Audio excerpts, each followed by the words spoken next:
നമ്മൾ തളി ക്ഷേത്രത്തിലെ ശ്രീകൃഷ്ണ ഭഗവാന് ഒരു ഭക്ത നൽകിയ 4 പവൻ്റെ മാല, അതായത് തിരുവാഭരണം, അത് കളവ് പോയിട്ട് അവർ പരാതി കൊടുത്തതിൻ്റെ അടിസ്ഥാനത്തിൽ അത് അന്വേഷിച്ച് റിപ്പോർട്ട് കൊടുക്കാൻ വേണ്ടിയിട്ട് കേരള ഹൈക്കോടതി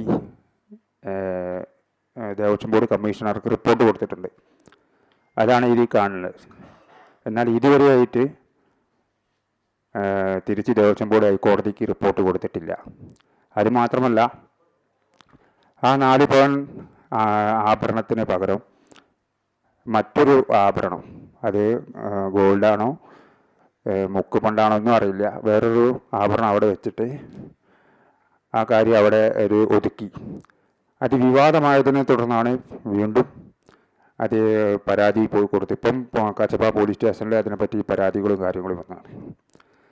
അപ്പോൾ ഈ ഒരു ആഭരണം മാത്രമല്ല, അവിടെ വീണ്ടും വേറെയും ആഭരണം, ഒരുപാട് സ്വർണം വെള്ളി ഉരുപ്പടികൾ ഒരുപാടുണ്ട് കോഴിക്കോട് തളി ക്ഷേത്രത്തിൽ. അപ്പോൾ അതിനൊക്കെ പറ്റി ഒരു വ്യക്തത വരുത്തണം. അത് മുഴുവൻ അവിടെ തന്നെ ഉണ്ടോ, അല്ലോ അതും കളവ് പോയോ എന്നുള്ളത് അങ്ങനെ എല്ലാ ഭക്തജനങ്ങളും ഇപ്പം അതിൻ്റെ ആശങ്കയിലാണ്. അതുമാത്രമല്ല, തളി ക്ഷേത്രത്തിൻ്റെ ഭൂമി 3.3 ഏക്കറോളം ഭൂമി, അതായത് മാവൂർ റോഡിൽ നന്ദിലത്തിൻ്റെ പിൻഭാഗത്തായിട്ട് 3.5 ഏക്കറോളം ഭൂമിയുണ്ട്. അത് കോടതിയിൽ കേസ് നടക്കുന്നുണ്ടെങ്കിലും അതിപ്പോൾ ഒത്തുതീർപ്പാക്കാൻ വേണ്ടിയിട്ടുള്ള ശ്രമം പുറത്ത് നടന്നുകൊണ്ടിരിക്കുകയാണ്. അത് ഈ ദേവസ്വം ബോർഡിൻ്റെ ഭാരവാഹികളും മറ്റുള്ള ഭൂമാഫിയകളും കൂടി അത് ഒത്തുതീർപ്പാക്കാൻ അതിൻ്റെ രേഖയാണിത്. ആ ഭൂമിയുടെ നടന്നുകൊണ്ടിരിക്കുകയാണ്. അതുപോലെ തന്നെ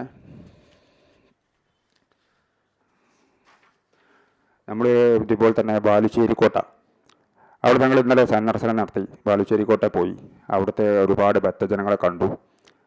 അപ്പോൾ അതിൽ പറഞ്ഞപ്പോൾ 20 പവനൊന്നല്ല, ഒരുപാട് അവിടെ ക്ഷേത്രത്തിലെ ആളുകൾ കൊടുത്തിട്ടുണ്ട്. അതൊന്നും ഇപ്പോൾ അവിടെ നിലവിലില്ല എന്നാണ് ഭക്തജനങ്ങൾ പറയുന്നത്. അപ്പോൾ ഈ ഒരു വിവാദമായതുകൊണ്ട് ഭക്തജനങ്ങൾ അവിടെ ക്ഷേത്രത്തിൽ പോയി ഭാരവാഹികളായിട്ട് ഒരുപാട് ഭക്തജനങ്ങൾ ഞാൻ കൊടുത്തത് എവിടെയെന്ന് ചോദിക്കുമ്പോൾ അവർക്ക് തിരിച്ച് പറയാൻ മറുപടി ഒന്നുമില്ല. ഞങ്ങളവിടെ പോയി ഇന്നലെ ഒരുപാട് ഭക്തജനങ്ങൾ ഞങ്ങൾ നേരിട്ട് കണ്ടു.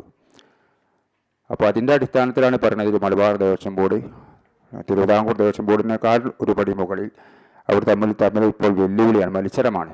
ആരാണ് ഏറ്റവും കൂടുതൽ കളവ് നടത്തുന്നത് എന്നുള്ളൊരു മത്സരത്തിലേക്ക് പോയിക്കൊണ്ടിരിക്കുകയാണ്. തിരുവിതാംകൂർ ദേവസ്വം ബോർഡിനെക്കാട്ടിലും മേലെ മലബാർ ദേവസ്വം ബോർഡ് കോഴിക്കോടിലെ മലബാറിലെ എല്ലാ ക്ഷേത്രങ്ങളും ഭൂമികളും പൊന്നും പണവും മൊത്തം കൊള്ളയടിച്ചുകൊണ്ടിരിക്കുകയാണ്. അപ്പോൾ ഇതിനെതിരായിട്ട് നമ്മൾ സമരരംഗത്തേക്ക് ഇറങ്ങാണ്.